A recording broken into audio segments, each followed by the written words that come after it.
I'll tell you a little bit about my experience with, I wouldn't call it a full faith crisis, but I will say that there were several things that really bothered me. I was going through my later 20s into early 30s when the internet was just coming around. I remember sitting in my basement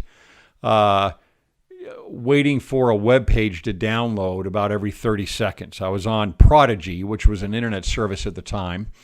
And I started, I remember surfing the internet very, very, very slowly. And I remember eventually finding certain sites and information about the church and things that bothered me a little bit. There are things that I was not taught in church. There are things I didn't learn through the books that I read while I was on my mission and afterward. And I had made a definite effort after my mission to continue studying the gospel on a regular basis and have followed through on that ever since then. But this was new information, and it irked me. It bothered me. It pulled at me. And at times, it really caused a tumult in me spiritually. And I would wonder about it. And these were facts, right? This was information that either I didn't quite understand yet or that flew in the face, in some cases, of things that I believed were true. And you may have possibly gone through something like this yourself, or maybe are going through something like this yourself. And you have been online, especially, or you've talked to others, or you go into Reddit, or you listen to certain podcasts, or you see certain YouTube videos, and all it takes is a little seed of doubt. You've probably noticed that just a little seed of doubt can cause real problem. And I saw several of my friends and others around me that went through this process also and did end up in a full faith crisis. And several of them did leave the church. I remember being in an elders quorum and having somebody that I knew very well that was a little bit older than me just bringing up point after point after point in elders quorum of things that he had read online and was in chat rooms on, and that the elders quorum president and the teacher and anybody else in that room probably couldn't answer at that point. Very few could have answered those questions at that point. And he left the church, and several others have done that. I didn't end up doing that. And I think that there were a couple of reasons for that. I think each of us, by the way, has to go through some kind of trial, some kind of spiritual trial of testimony of our faith, because that's the only way it grows. And we have to really look very deep inside eventually and press ourselves as to what we really are going to rely on and how we are going to live each day, in what type of faith system we're going to live. And this, of course, happened with me. And I remember as I would look at these facts that were online, whether it was about the Book of Mormon or the Book of Abraham, or, of course, the never-ceasing stones that are hurled at Joseph Smith, I finally came to a couple of conclusions. Number one, I did a lot more studying, and I said to myself, I'm just going to keep studying. I'm going to keep looking into these things. I'm going to keep pondering them and trying to understand some of these things. And number two, what I realized was that there were two different types of knowledge. One was a knowledge of facts, things that, or non-facts, things that I could read online or somewhere else, in a chat room somewhere. And number two, there was my personal experience.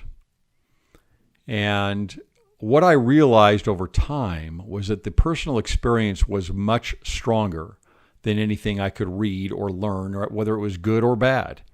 And the personal experience is what brought me through that faith crisis or those difficult times. I knew, based on my experience, that as I tried certain principles out in the gospel, as I leaned on the Lord, as I focused more and more on prayer, as I studied the scriptures more on a regular basis, as I focused on my family and relationships that were around me, that this worked. And it worked in a way that it cleaned up my life more. It made my life better. It made my relationships better. It strengthened my testimony, and it strengthened my faith. And I had gone through a mission, and I had seen people's lives change for the better. And I had seen them rely on principles that were brought forth through the restored gospel. And not just in Christianity in general, and not just in an existence of God, though that was part of it, of course, but through the restored gospel, through Joseph Smith. And I can't deny those things. And I can't deny what I felt. I can't deny what I saw. I can't deny what I know those individuals went through and what I went through as I passed through those experiences. And any amount of fact or fiction that is thrown at me has got to go up against that.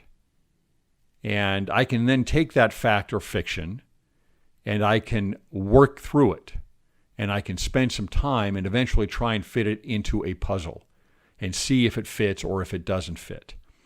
Now, if I don't have that experience, if I don't have the personal day-to-day spiritual experience where I have learned to lean on the Lord and lean on gospel principles, then my belief is not going to carry me through.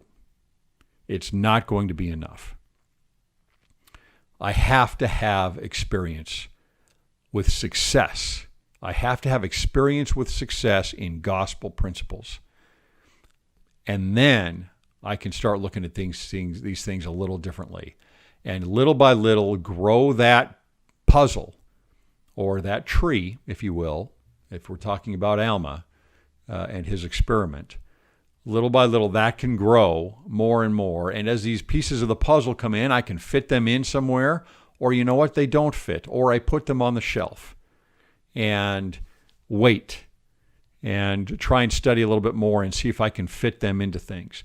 There is no question that we don't know everything, that the brethren don't know everything, and that the books that are written by general authorities and Mormon scholars don't have all of the answers. But the more you study these things, and especially the scriptures, the more you delve into them, the more you start seeing certain patterns, and you start seeing a puzzle that forms, and you start understanding what is fact and what is fiction. And you start saying to yourself, well, I already know that this is true now. I have leaned on all of this. I know this intellectually. And you can say something that doesn't make any sense, and it's going to bounce off because too much of it is already true. Too much of the puzzle is already in place. I can see enough of the puzzle that is sound and true that if you try and put something in that says the puzzle is a different image, I already know you're wrong. And I know that from personal experience. I know that from being told by the Spirit. I know that intellectually from studying. And so that, to me, is how faith is built.